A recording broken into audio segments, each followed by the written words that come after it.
Welcome on in. This is your Clash of the Champions pay-per-view prediction show, live from my vehicle. Not the best of recording quality, but we will bear with it. We will bear with it. And I wanted just to talk and go over this whole pay-per-view thing with you guys, right? Maybe we'll do it better. Is that better? And I'm just going to give you my thoughts, my predictions. No particular order, just shoot the breeze here and there. All right? All right. First match that comes to mind. Shall we start with the Raw Tag Championship match? Okay. We have the team of Braun Strowman, Seth Rollins, versus the team of Bobby Roode and Dolph Ziggler. See, a part of me is a couple of things here on this front. Braun Strowman, Seth Rollins. At the end of Raw, okay, there was no dissension among them. What little dissension seemed to be, for a short split second, is they ironed out their differences and worked well the rest of the match. And there was no dissension. Kind of look for some form of dissension. Kind of the telltale sign. You then have a team of Roode, who was, so over in NXT, and just hasn't been really able to find his stride. A veteran, albeit, hasn't been able to find his stride here in the WWE on the main roster. Dolph Ziggler. Well, Dolph Ziggler, he's done everything and anything. Do people really even care at this point? He's just been here for so long. Sometimes absence makes the heart grow fonder, I guess, as the saying would go. So, this team was brought together. Why else was it brought together? If not to win the Tag Team Championship. That's what I'm thinking. Right?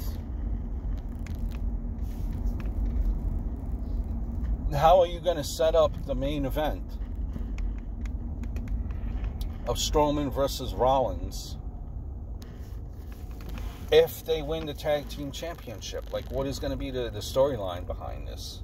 If they retain the Tag Team Championship, rather. So, therefore, I see what's going to happen is Roode and Ziggler retain with some type of fuckery. Fuckery ending where, maybe Braun Strowman decides to leave Seth Rollins, turning Braun Strowman complete heel for their match later on. Kind of, I could see that happening, saying, I want the title and from you. I don't want to carry you. I'm better than you. That type of setup for the match later on. So I think it will be Ziggler and Roode picking up the W over Rollins and Strowman.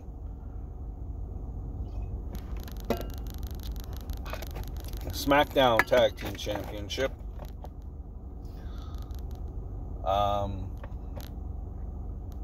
The Revival versus a New Day.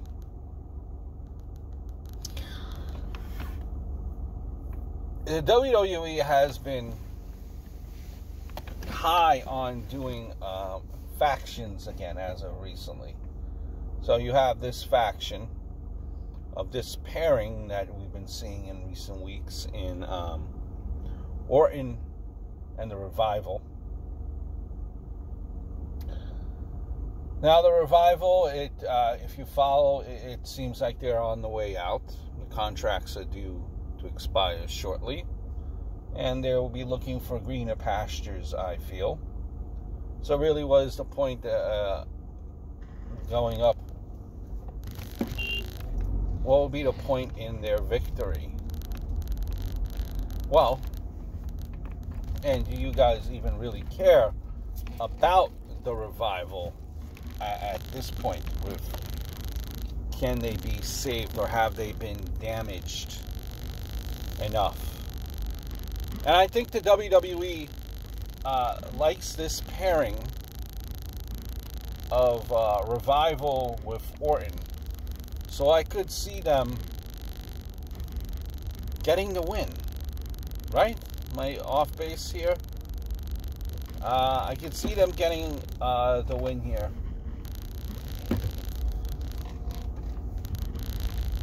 Maybe Orton comes out, causes some type of fuckery, just to kind of stick it into the New Day.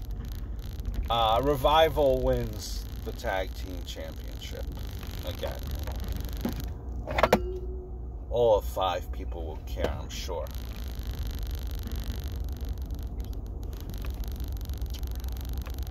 The Intercontinental Championship, Shinsuke Nakamura with Sami Zayn in his corner versus The Miz. Well, I see Shinsuke Nakamura winning. He's just gotten Sami Zayn. They're going to try to make this thing work. I think it's more effective. You know, I still don't understand really the pairing of Sami Zayn. I do, but I don't see what they're trying to do with this. Sami Zayn is annoying as all could be. Nakamura, really, it seems like he's coasting to some. It's tough to say. But I think Miz is, if my timetable is correct, due to be a father for the second time very, very shortly. And I think this will be a good way to get him off TV. So I think Nakamura will retain over The Miz. AJ Styles versus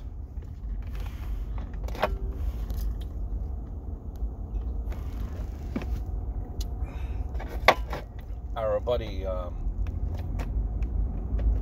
name slips me.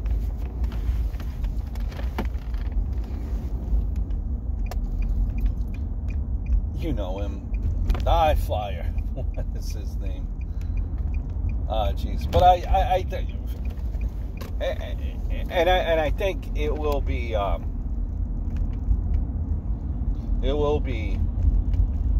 AJ Styles that does retain.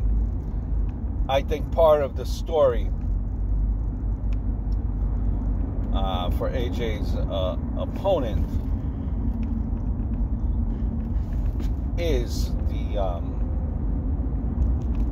the chase, always coming up just a little bit short, but always in the thick of things, and that's, I think, how you're able to build up a guy like him. And that will go a long way as building him up, building up his character, as opposed to just winning the title from AJ Styles right away. So I do think AJ Styles will retain his championship.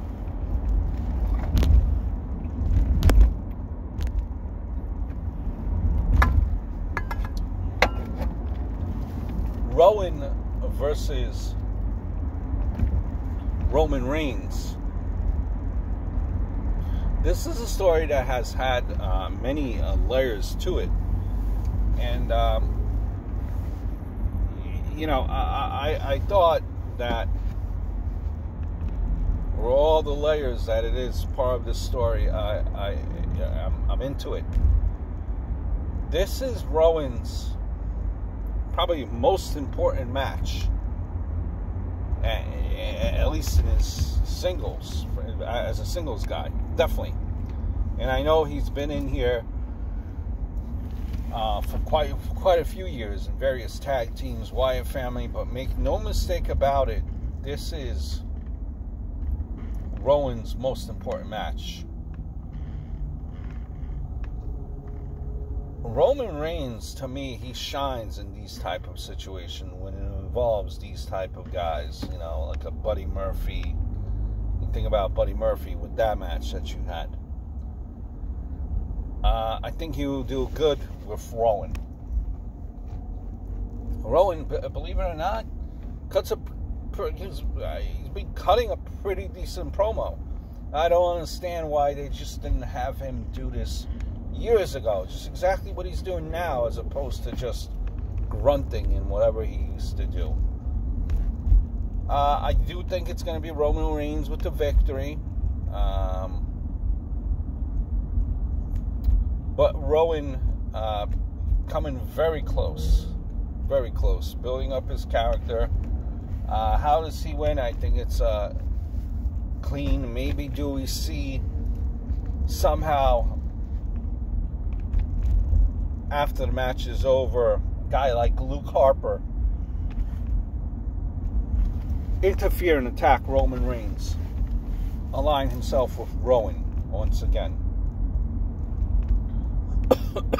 Luke Harper, who wanted his release, very talented, has been denied his release and just pretty much has been sitting on the sideline. I think he would be a good extra layer to this feud. So give me a Roman Reigns clean win, very close clean win. Rowan looking strong, attacking Reigns right after his loss, you know, with another guy like Harper possibly making his reappearance. Women's tag team match, Alexa Bliss and Nikki Cross versus Mandy Rose and and her partner. The name's Mandy Rose and Sonya Deville. There you go. You know, Sonya Deville and Mandy Rose, it just kind of seems like it's stop, start with these girls. I don't know. It just seems like, you know, these two were just put there because it's someone to feed Nikki Cross and Alexa Bliss. They like Alexa Bliss. They like Nikki Cross. They like this whole cup of coffee thing. Moment of bliss. Give the victory to Bliss and Nikki Cross.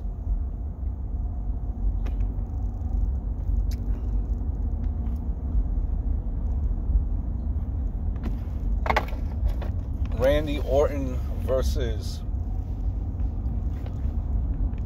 Kofi Kingston. Man, let me tell you,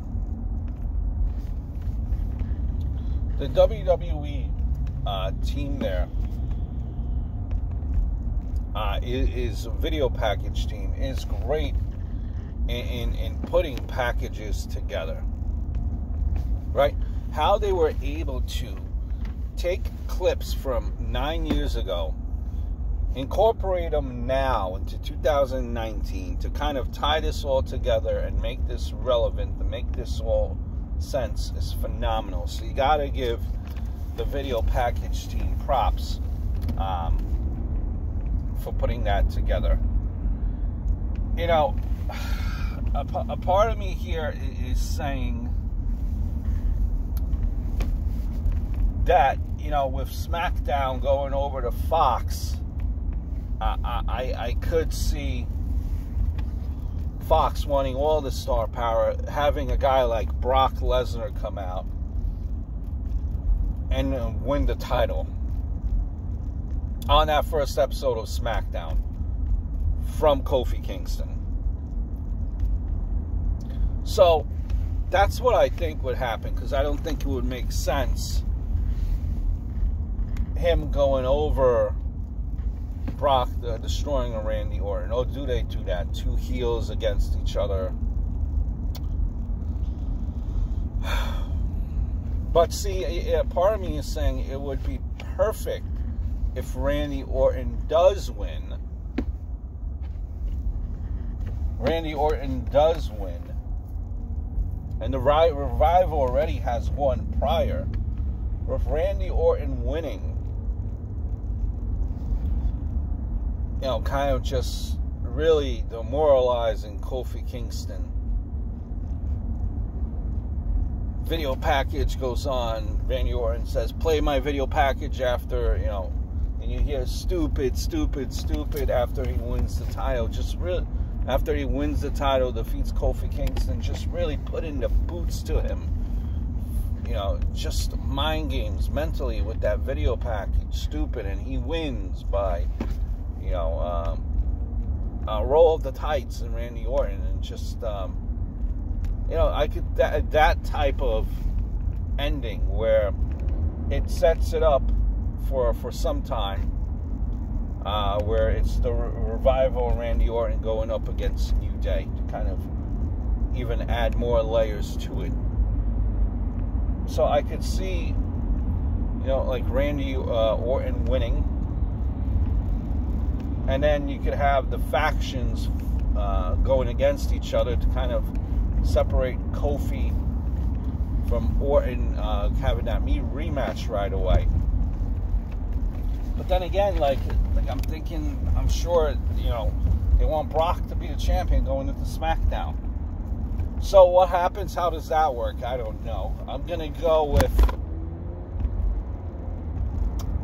what I would like to see happen, not necessarily what would happen.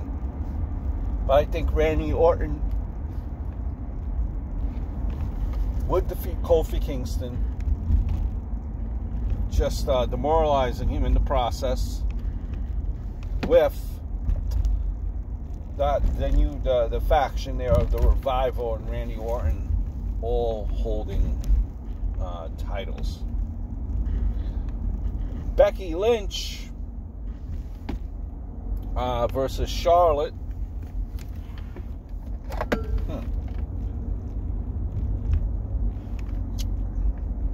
Interesting.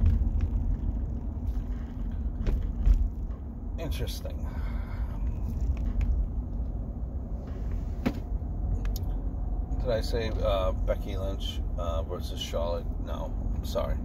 Bayley versus Charlotte. Still interesting here. You know,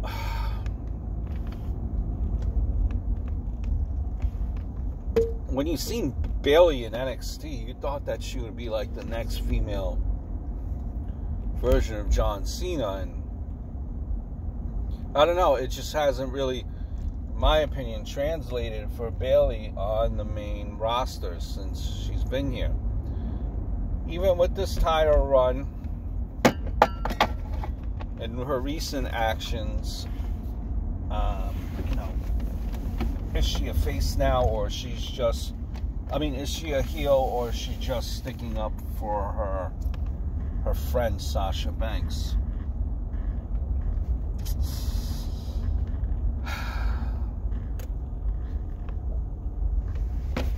You know, I want to say that this is Bayley's new attitude, right? This is her new attitude, her being a little bit more aggressive and standing up for what she believes is Bayley. I think if she were to lose to Charlotte Flair, this new attitude that Bayley has would be pretty much have holes in it already. You know, because she was pretty much beaten by Charlotte. So I gotta go with Bayley retaining over Charlotte Flair to kind of keep this momentum of her new attitude, new character, new revamped Bayley, shall we say. Becky Lynch versus Sasha Banks. Well, that's another circumstance here. I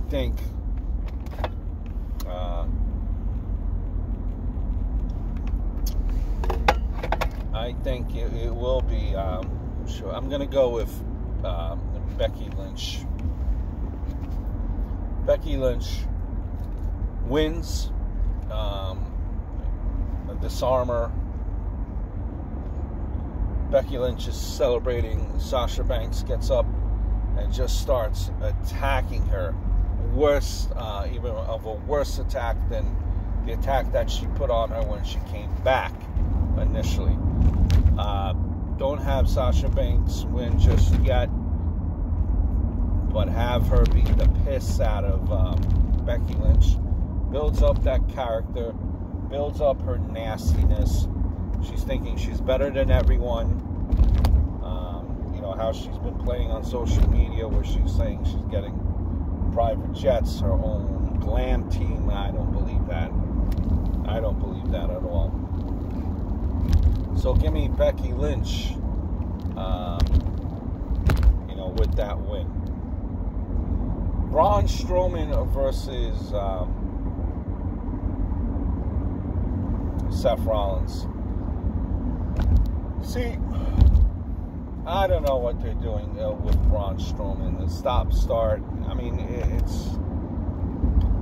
and a guy like Seth Rollins, I think he works better to me as a heel than as a face. But which we remember Seth Rollins just a year ago was pretty much carrying Raw.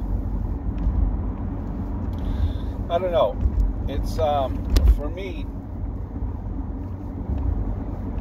Seth Rollins. I'm kind of tired of Seth Rollins, but I just don't think there's something off with Braun Strowman. I don't know. It's really, at times he really gets a reaction.